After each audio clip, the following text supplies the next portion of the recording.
everybody, and welcome back to another segment here on Let's Talk Dispatch with me on my channel, The Raspy Dispatcher. I just got through working the 4th of July for my new agency, which is a smaller city, and it was pretty smooth sailing. Definitely different. The difference between working for a larger city and a smaller city, and the amount of 911 calls you receive for fireworks was definitely different, and I was super appreciative of the drop in 911 calls.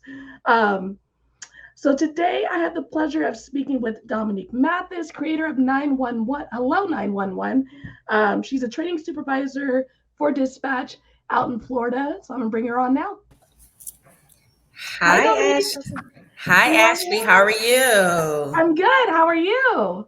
Great. Feeling good. Feeling great. Happy to be here today. Yeah. How was your holiday? Did you have a restful, hopefully, holiday? Absolutely. I'm actually on vacation now. I'm in Yay. sunny San Antonio, Texas, where it got up to like maybe 103 degrees yesterday.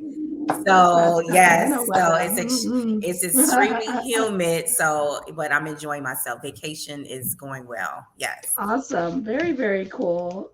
yes. All right. So tell us a little bit about your journey. I found you on Instagram. Hello 911, doing your thing. Would love to know more about how you got into dispatch and where it's taken you so far.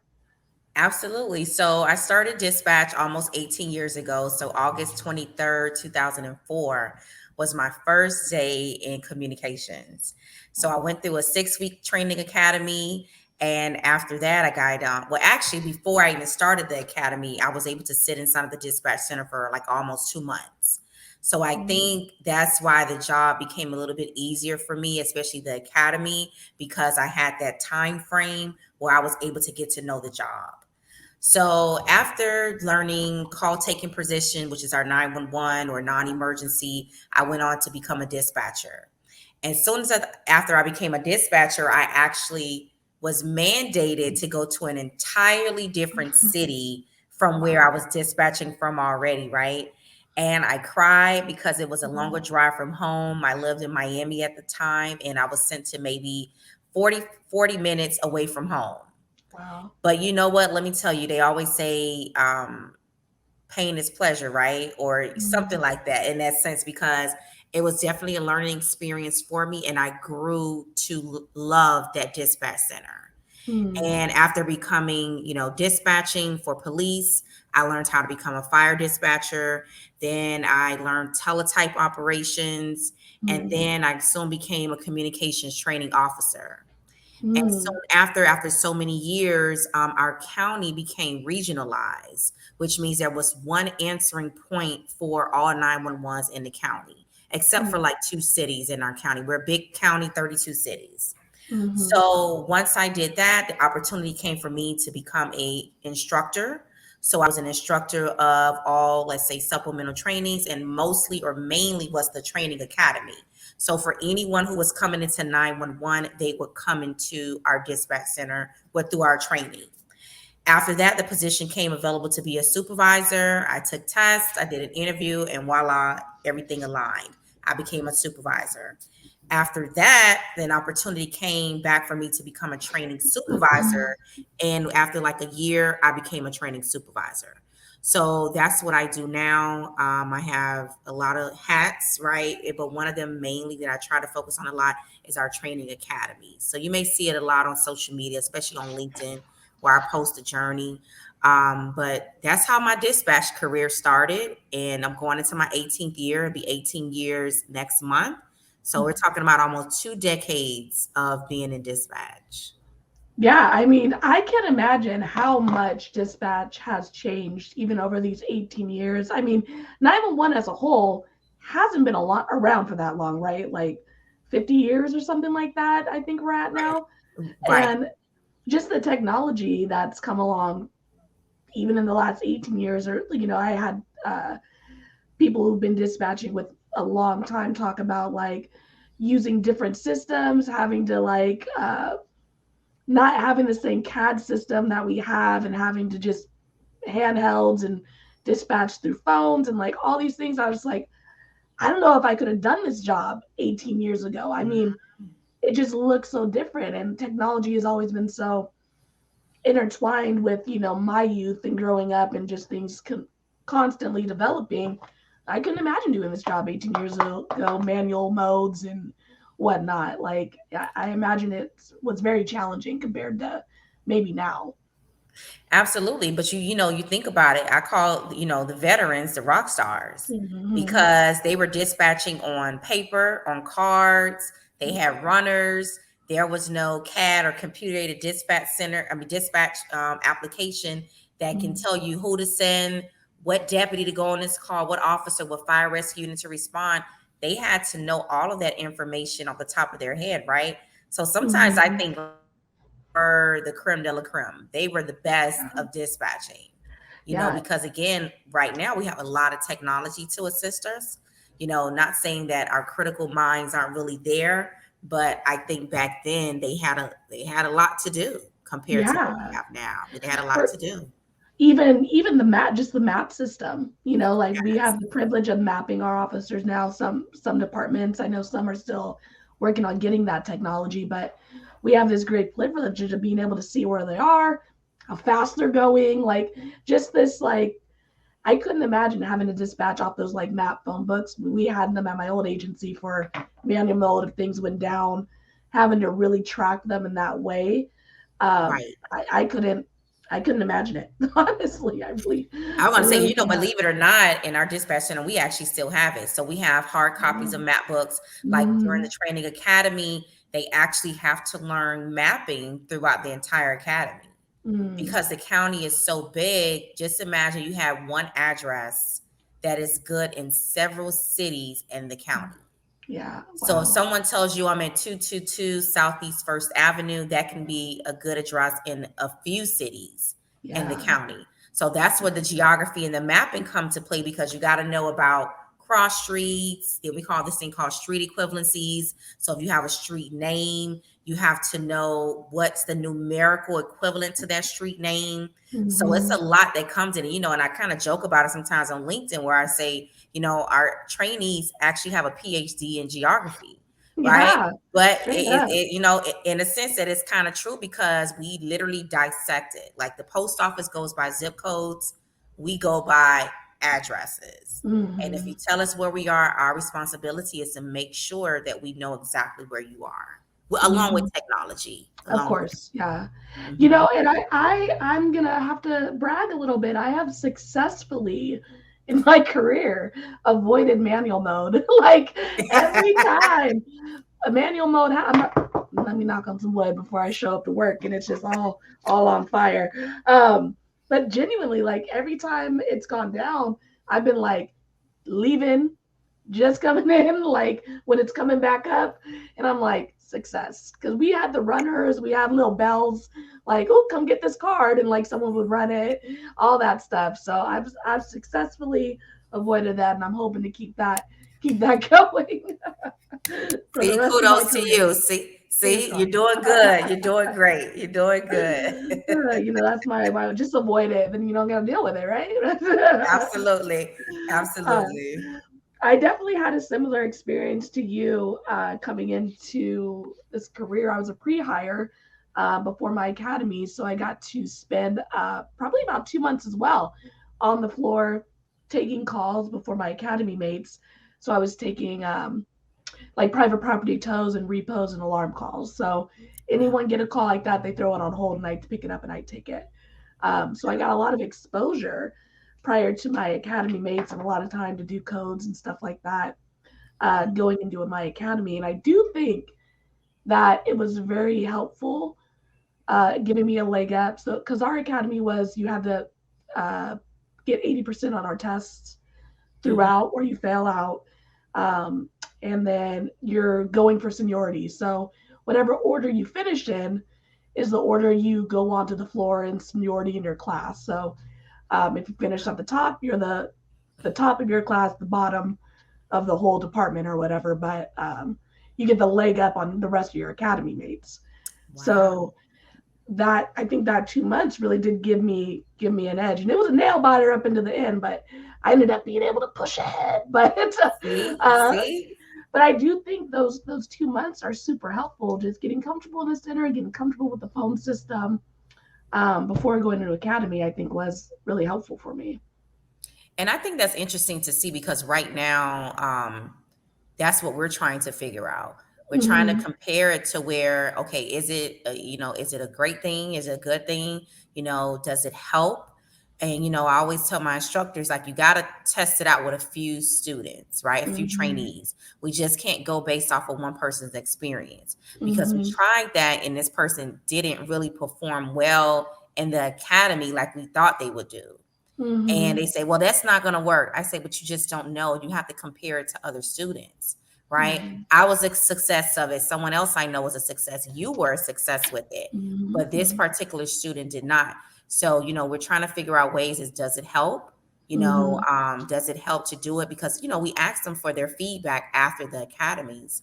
And, we like to know, well, how did you do? What are your expectations? Or, what can we do to improve? And chances are they're going to say, I wish I would have had more time in the center with observations. Mm. Okay. Mhm, Yeah. How's mhm. your guys' academy set up? We had a very similar, like, I think ours was 7-week academy. So we're actually 12-week academy. Oh, nice. So we're a 12-week academy, and the first 6 weeks of the academy is all state curriculum. So here in Florida, all of our 911 operators, telecommunicators are certified by the state of Florida. Mm-hmm. So, and that can include someone from EMS. They can also include police officers as well. So, first 6 weeks, all state, curriculum. However, we adhere to the state curriculum, but we're able to disseminate the information or facilitate the information how we want to, right? But Okay. it just has to go by the guidelines of the state. And the Mm-hmm. rest of the 6 weeks is more application, practicality, where we apply things like, priority dispatch, IAED, right? Mm-hmm. EMD, EFD, let's say gathering information, pertinent information, information into CAD. So that's what our academy is about, but it is 12 weeks in length. Nice. So I know I jumped on with within the trenches and Ricardo last week, and we were talking about like kind of our first experiences, like answering 911, and mine happened during my academy. And so our academy was 6 or 7 weeks. First 4 were classroom stuff. Then we had what they called hot week, which was when they put you out onto the floor with a one-on-one trainer, and you kind of get exposed for a week before you're actually released into training. So when you go into training, you're not like just scared completely. Um, Right, so right, they give right. you a little taste, bring you back, like you good, all right. And so I remember I was a pre-hire, so I had spent time already with like our phone system, our CAD system. So I was pretty familiar with how it worked, and my instructor was taking each of us out to introduce them to the phone system, but it was taking a really long time for them to come back and grab the next person. I was like, what are they? It's not that it's not that deep. Like, what are they doing out there? And then I Right, finally went out and they're like, well, you're already familiar with it, right? And I was like, yeah, this, that. They're like, okay, here's a headset. We're gonna go ready. We're gonna answer 911. And I was like, right. what? See, What? see, see, Right see. now?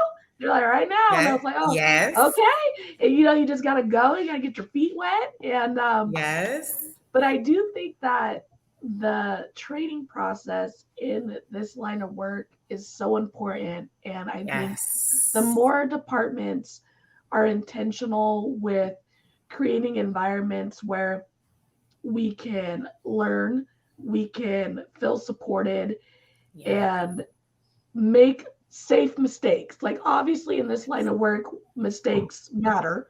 Um, Right. but we're not always going to be perfect in this job. We're human, we make mistakes, it's going to happen. And I think those who don't feel supported during training when they make those mistakes are those who don't make it. And we need more dispatchers to make it in this line of work, right? Absolutely. So Absolutely. That's why creating it's these a great thing environments. about what you're doing. Like I Thank love you. what you're doing because your platform focuses on that, right? Mhm. that it's just not about going in and answering calls. There's a process to it.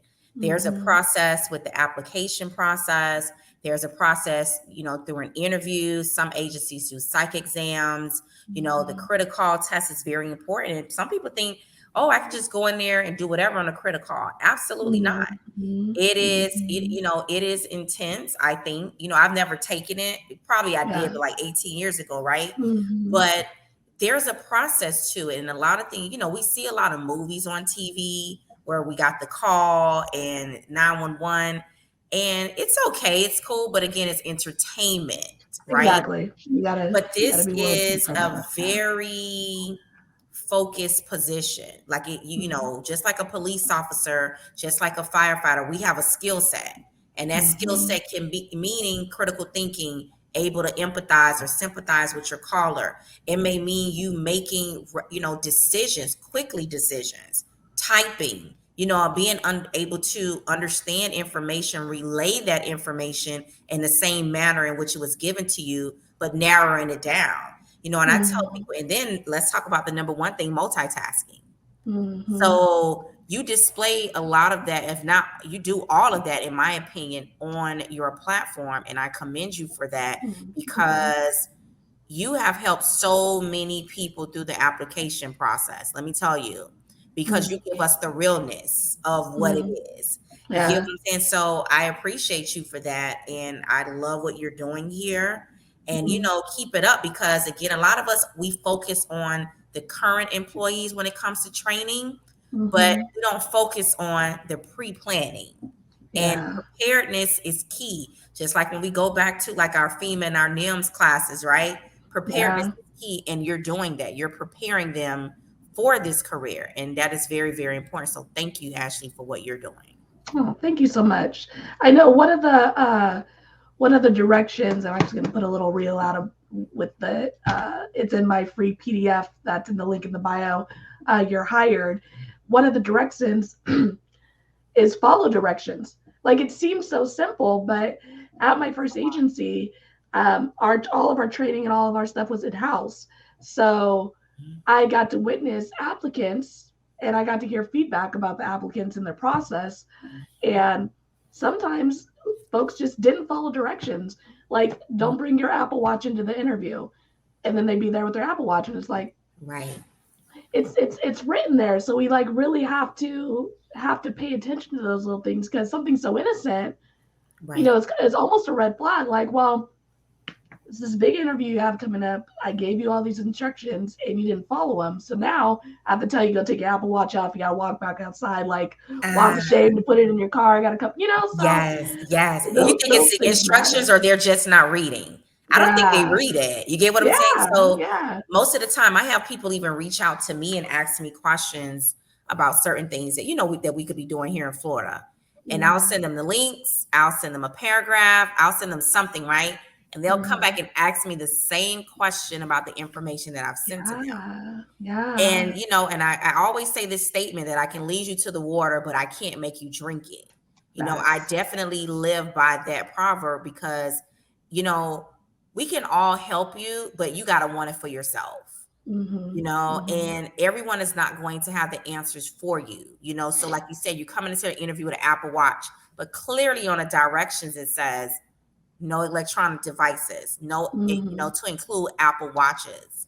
And they're not reading. But just say we take the same person, we put them in a dispatch center, right? They get a call reference to someone in the mall with a gun, God forbid, right? Because it's happening. And they relate to the units. Oh, we received a suspicious person inside of the mall walking around. But you eliminated the whole gun part. You get what I'm saying? Were you reading? Were you paying attention? Were you focused on what was going on? Probably not. But again, I don't want to say everyone's like that, but that's how they start off in the interviews, not following directions. And then they come into dispatch with that same, that attitude. And this is where the liability kicks in. Or dispatcher didn't relay all the information. We see it all the time in the news. So we got to be careful with that type of stuff. We have to be careful.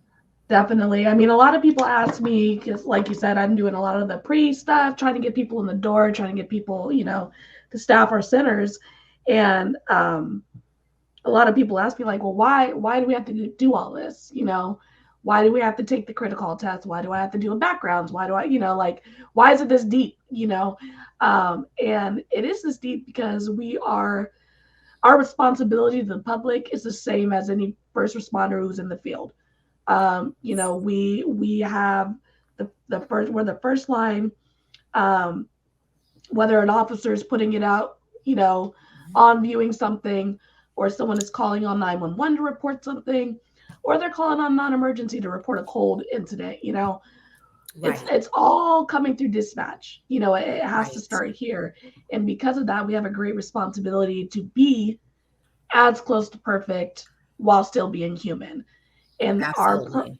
our process helps kind of weed out the folks um, who may not have the foundational skills to start and can get them and reapply, or, and I think this more importantly, it puts someone through the process and they go, I'm not really, I don't care this much. I don't want to work this hard. I don't, and then you for yourself, like, this isn't for me. And I think that's kind of the more important part, rather than departments weeding folks out. It's you as the person who's going to be doing this tough job, figuring out if this is for you, because Absolutely. we all need a paycheck, of course, but you're going to get a little trauma with this one. So, like, is Right. it worth it for you? Right. Right. Mm-hmm. And I think that's important that you say that, because you'll realize yourself, is this for me or is this not for me? So you made a great point there. Mm-hmm. You've seen your videos on YouTube. You've said in 911 center. You've done observations, and you say, you know what? I don't think Mm, someone calling 911 and I have to help them through CPR is going to work for me. Or yeah. the constant domestic violence calls that I'm receiving. I could be a victim of domestic violence, so this is not for me. This is a trigger. Mm-hmm. So it's very important that you say that. Sometimes, the applicant may realize, hey, this is not for me. Mm-hmm. And a lot of people don't realize, like, we are a professional career. Mm-hmm. People say, oh, I don't just wake up one day and be a dispatcher. But I've met some people and they've told me all I've ever wanted to do is do 911, right? Yeah. Whether it's a fantasy, where it could be a dream, where it could be one of their career goals. And I think us in 911 right now, we have, for those people who are like that they've always wanted to do that, we have to embrace them, Mm-hmm. embrace them. And, those are the ones that you want to develop, because at the end of the day, if this is their goal, what they've always wanted to do, give them a hug and say thank you, right? Yes. Yeah. Because most of us, we can say, I didn't say I wanted to be a dispatcher. I always said I wanted to be a teacher, but I'm Mm-hmm. able to facilitate learning in my capacity for the last few Mm-hmm. years. So in a sense, I'm still serving others by facilitating learning as a quote unquote teacher or instructor. Yeah, 1,000%. Because it's so important that that experience, like we said, is a good one. Like, I've talked to people who are just like DM me and they're just like, hey, are all dispatchers mean? Like, I went through this training and I just had a very negative experience with my CTO, and like kind of this like toxic, you need to be able to dispatch 400 units at a time while providing CPR and working a radio channel. And if you can't do all that, you're a terrible dispatcher, can't do this job. Like, people are still having those experiences with Right. But who people can do during that though, training. Ashley? Let's think about that, right? Mm-hmm. Unrealistic expectations on the trainer. Mm-hmm. You've been in the Mm-hmm. job, let's say 15 years, and you're expecting someone coming through the door to be as great as you are, or you think you're great Yeah. and you need improvement, That right? part. So I think the self-assessment is very important. I just did the webinar with Sarah with 911 Wonder Mhm. Woman, right? And we were talking Mhm. about that. Like, we have to look in the mirror and say, are we the best, right? And if we're not the best, what can we do to improve that? And it's a 1,000%. constant thing, as just like you on your platform, you're constantly finding ways to improve the raspy dispatcher, because Mhm. again, that's who you are, that's your brand, and that's what you represent. So if you're Mhm. producing material from 10 years ago, are you really doing any self-assessments? Mm-hmm. Absolutely not. So I think Yeah. that's important in our field as well, is for people who have that voice, they're in leadership roles, that, you have to constantly work on yourself, Mm-hmm. because it's evolving. Change is evolving. We're human, and I could say it for myself as well. I'm always constantly looking for ways to improve Dominique. I'm always, Mm-hmm. trying to look to improve myself as a leader. I have a team of people who work with me, and if I'm not leading by example and they're not performing the way they're supposed to perform, I'm not even going to lie. I take that amongst myself. It's kind of going by Adam Tim's book, the driven leader. Like, that's, Mm-hmm. I'll take one for the team all day, because for me, a lot of times my team is a reflection of who I am and the services that I provide to them. A So I think thousand that's percent. important for you. Yeah. So that's very important for us to look at. Very important. Mm-hmm. So I remember the Titans quote: "Attitude reflects leadership." Yeah, Yeah. attitude reflects leadership. I think that's what it was.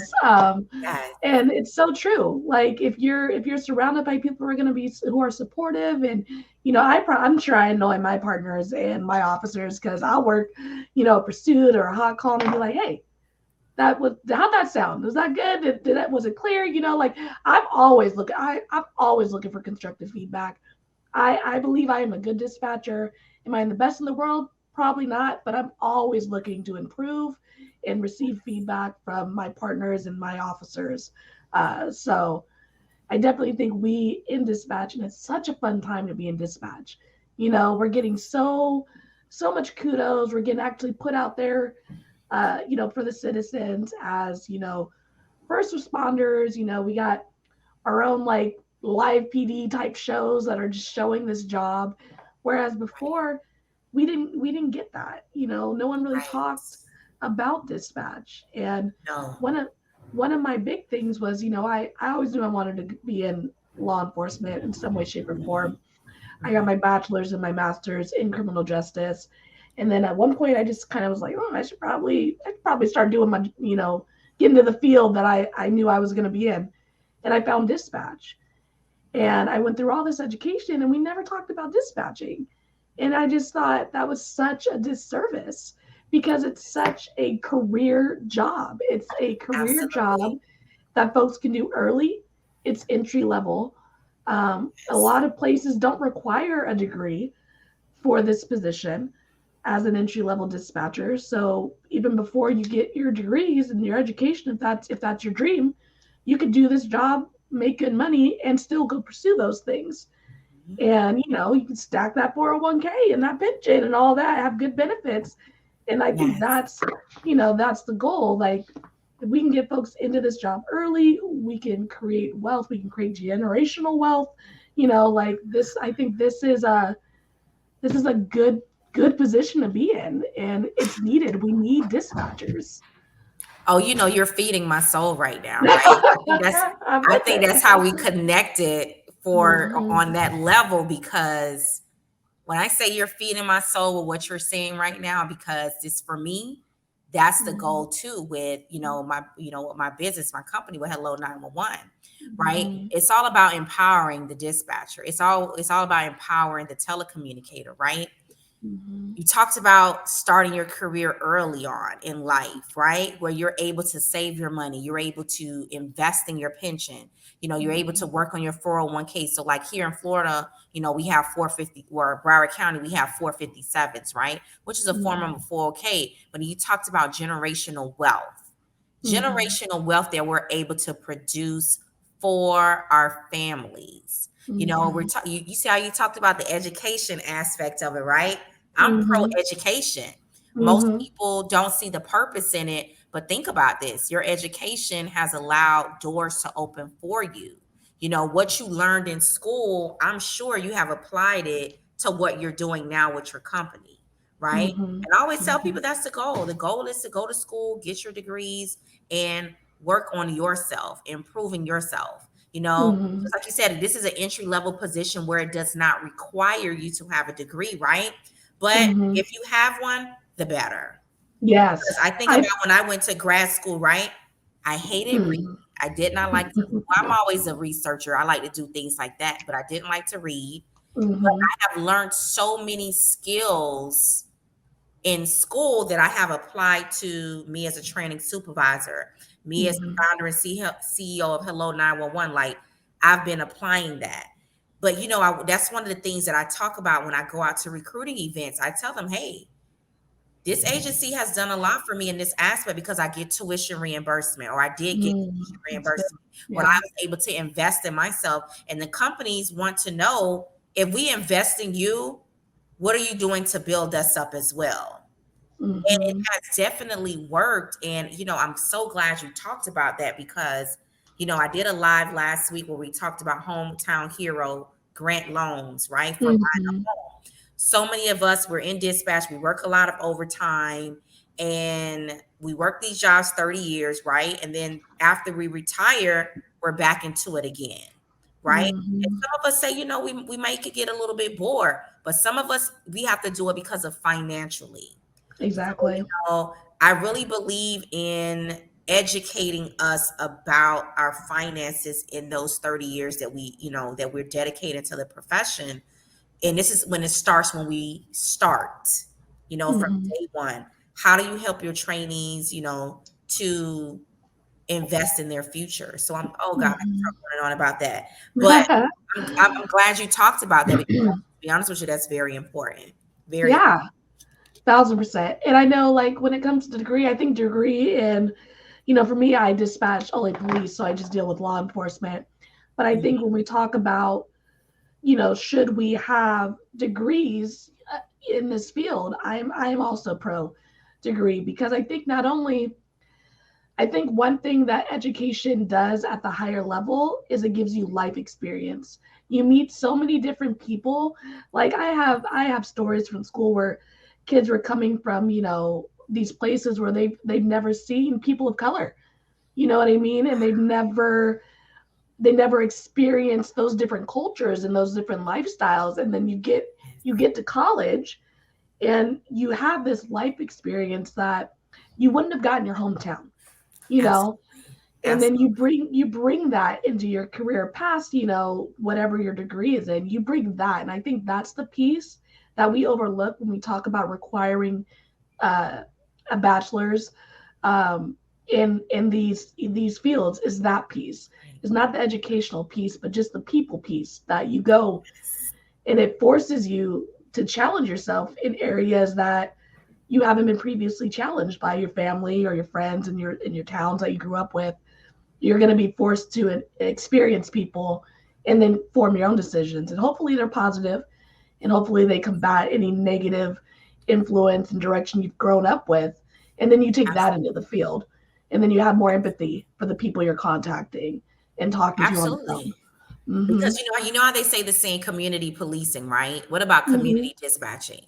Exactly. Representation matters, where, a lot of us are serving communities that we've never been exposed to, we've Mm-hmm. never lived. Like, I can even say for myself, when I first started working in the city of Pompano, and someone would say like cul-de-sac, caddy corner, and I'm like, what is that? I have no idea what a cul-de-sac is, right? Right? Because I Yeah. lived in a neighborhood where we were either low to middle income class, and we had a Mm-hmm. one-way street. That was it, Yeah. right? Yeah. So for me, it was a culture shock as well, some of the terms that were being used, but then again, I also had people that were calling 911 that was a representation of things that I lived. Mm-hmm. So it was a mixed culture. And I think that's very important for us to understand, that not only do we have the community policing aspect of it, but we also have community dispatching, because Mm-hmm. you want to be able to understand and relate to the communities that you're serving when they're calling 911. Some people may Exactly. use the term wife beater.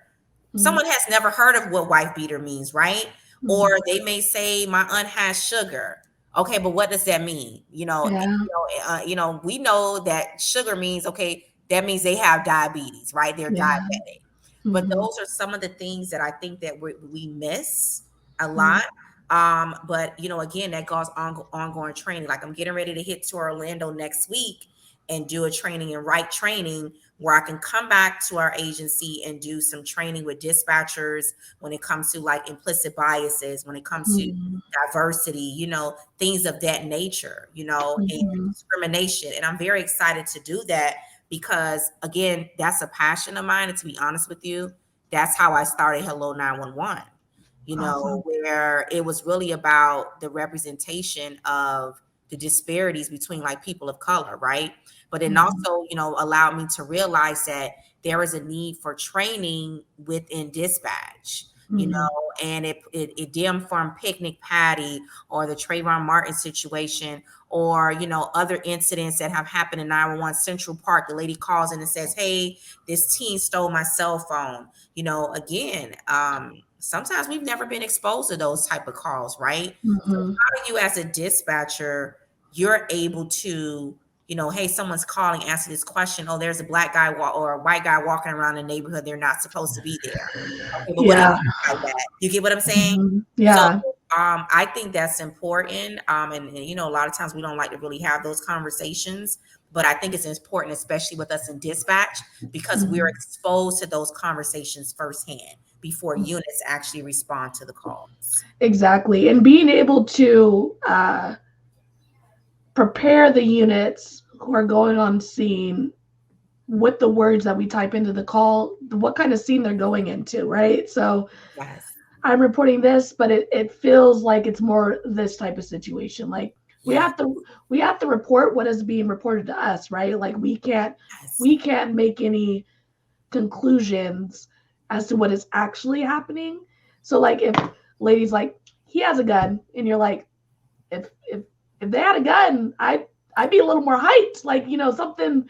So Yeah. we know it feels weird that dispatcher gut and being able to articulate that to those who are going on to scene so they can be kind of prepared that maybe it's a little less than what it is reporting without not reporting how they're reporting it. Right. Right. Tongue tied there. Yeah. I think No, I said that no, right. you're good. That's Okay. good because again, what if that person they've probably seen someone with a gun before, right? So it's Yeah. it's normal to them. So, Hmm. that's why I always tell us, don't judge on how a person sounds. Oh, they didn't sound like they Yeah. shot their husband. Well, what are you Yeah. supposed to sound like after you shot someone, right? Facts. So yeah, so I always tell people you can't go off, someone again, I can't, maybe that's Yeah. a clue for someone who's an investigator, Yeah. right? But for me, I'm just like, you know what? Sometimes we've been exposed to things that maybe we should not have in life. And Right. it's just like, okay, another day, another domestic, another person Hmm. that fell, But again, in all seriousness, we have to be able to understand and relate to our callers. And Yeah. that's what I think. I think that's very important. I agree 1,000%. Yeah. So tell me a little bit about Hello 911 and this whole journey and how that got started. And I know you mentioned it a little bit just now, so let's dive a little more into it. Tell me about your baby. Yes. How did you know I was getting ready to say that? Hello 911 is definitely my baby. Let me tell you. So Hello 911 started about 3 years ago. Sitting in grad school, professors like, hey, you don't have to wait until you get your LLC. Let's make it happen, right? So I should have been paying attention in class. I was not, right? Right now I'm focused on, okay, how can I get to this avenue she's talking about? And you know what? I say I'm good at 911. I've been doing it for a long, long time. It's a passion of mine. I love teaching others about it. So what can I do? So, and then that's when I started getting on Twitter, right? And I'm like, what is everyone saying about 911? And everything popped up was hello 911. So honestly, that's how I got the name from it. Nice. And it's always when people call, we're like, hello 911. They're asking the questions once sometimes. They're excited, like, hello 911, I need help. I just been robbed, right?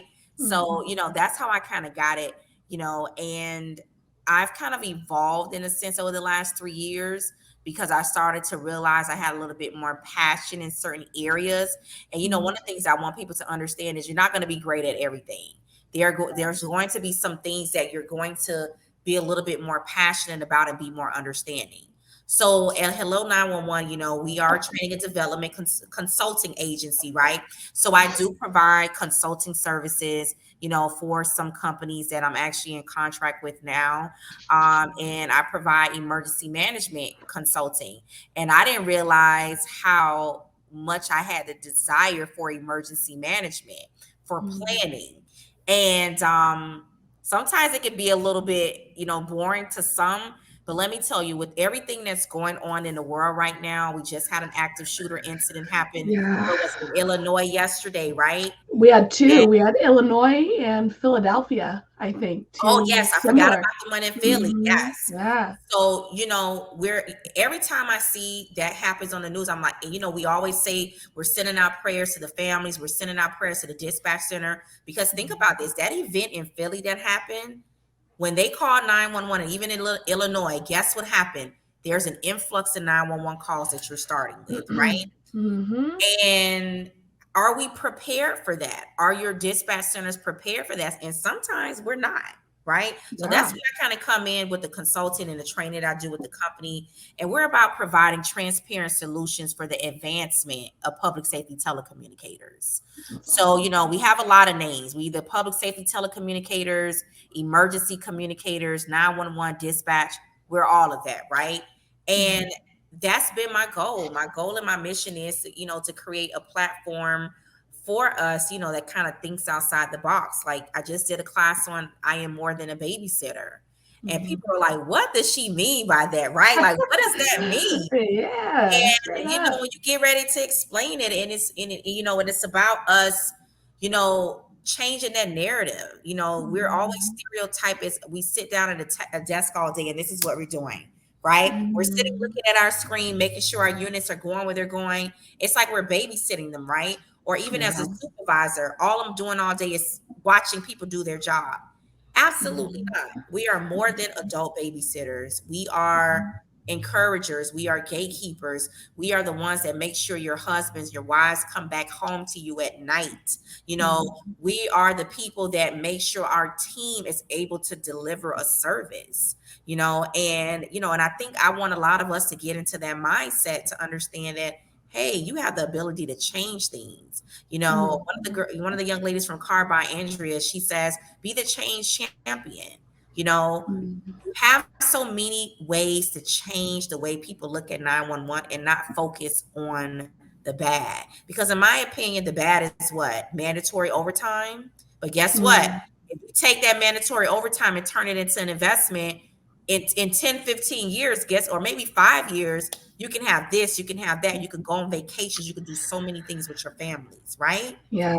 So, I love the doors that Hello 911 has definitely opened for me. I've been able to meet a diverse group of people that, to be honest with you, have been a support system for me. You have been definitely a support system for me since day one. Remember when I started doing my breast cancer shirts, right? And it was like, man, I've been wearing that all the time. So let me tell you, I'm like, and I tell people about you all the time because I'm like, this girl is Wade and Cali doing her thing. You're phenomenal. And that's what it's about. It's about supporting each other. I always believe in collaboration over competition, right? So even though we're all doing 911 related, we all have different components in 911. Where I could be talking about emergency management, you're talking about preparedness. We can have Sarah Weston over here, where Sarah's on the background of things, NG 911, right? I'm trying to learn it, but I'm not an IT person. So guess what? That's not my thing. That's not my thing. You got Jennifer Poole over there at Rapid SOS, where they're into NG 911, FG 911 as well, where their systems are really changing the game in 911. And although I have a little finger on them, because most of the time our agencies use all these platforms, that's not I'm not a subject matter expert in that, but I am a facilitator, I am a teacher, and I'm going to make you think. So I love that about Hello 911. And, again, it's about opening doors for others as well. And, the goal is for me is to build a team of people that have like minds like me, because again, I can't be in one place, but 12 places at one time. So, that's what it's about. And I'm hoping to build a network for dispatchers. And that's the goal. For sure. And I mean, I think you're doing it. You know what I mean? Like, it's so interesting when you're building a brand, a company, social media. Like, for me, watching how people grow And that's kind of what I like. I've looked at my stuff and just been like, oh, that was wild. Like I used to post that, and now, like now I'm just even like my YouTube videos. Like I'm in the process right now of recreating my videos because I'm just doing it on a whole nother level. It Yes. wasn't that those were bad. It was just I've grown, so I want to Yes. put out updated, better stuff. So Yes. especially on the critical topics and things like that people are coming to YouTube channel for, Yeah. so they can consume that. Yeah. And I think one of the things that I've seen with your company and your Instagram as far as growth is this everyone is a hero when you're saving lives campaign that you got Yes. going on. Can you tell me more about that? Because I think it's awesome. Yes, thank you so much. So I want everyone to look at themselves and realize that everyone has the opportunity, or not only the opportunity, the ability to help save Mhm, someone's life. So it's mhm, not just about you, giving someone CPR. It's not about you talking someone off the ledge. You can be a mhm, teenager in your neighborhood doing something positive, which can have other teenagers who are not doing so, positive things look at you and say, hey, I want to change my life. I want to be like Derek. Derek's going off to college. He's getting ready to go to the military. I'm tired of being out here on the corner just absolutely doing nothing, right? So, mhm, Derek doesn't realize that he's saving the lives of those in his communities. Our teachers have the ability to save the children's lives, let's say in a classroom, because of what they're instilling in their minds. Like I mhm, said, the mind is a powerful thing, to waste, right? Because again, we're instilling values, we're instilling so much into our children. mhm, Doctors saving lives during the pandemic. You have mhm. police officers who are saving lives every day in the community against active shooters, domestic violence situations. And for me, I'm team dispatch, right? We're Yeah. saving lives every time we answer that phone. So for Mhm, me, it's not about you as a dispatcher or a doctor, it's everyone. Everyone mhm. has the ability within, right, to help save someone's life, whether that's spiritually, whether that is physically, whether that is mentally. You have the ability to change someone's life, to save their lives. So that's Mhm. how I came up with that campaign. That is so awesome. And you got shirts available for purchase? Yes, You I got do. I do. So yeah. I do. They are available definitely on our website, which is www.hello-911.com. Thank you Mhm. guys. Thank you, most importantly, for your support with that. I'm looking to come out with more colors because right now I started off with a black and white, right? Yeah, So now yeah, I want to add some color to it, some flavor to it, because yeah. again, honestly, I rock it everywhere I go. I don't have it on today because I had it on all day yesterday, but I'm here in San Antonio representing, Yeah.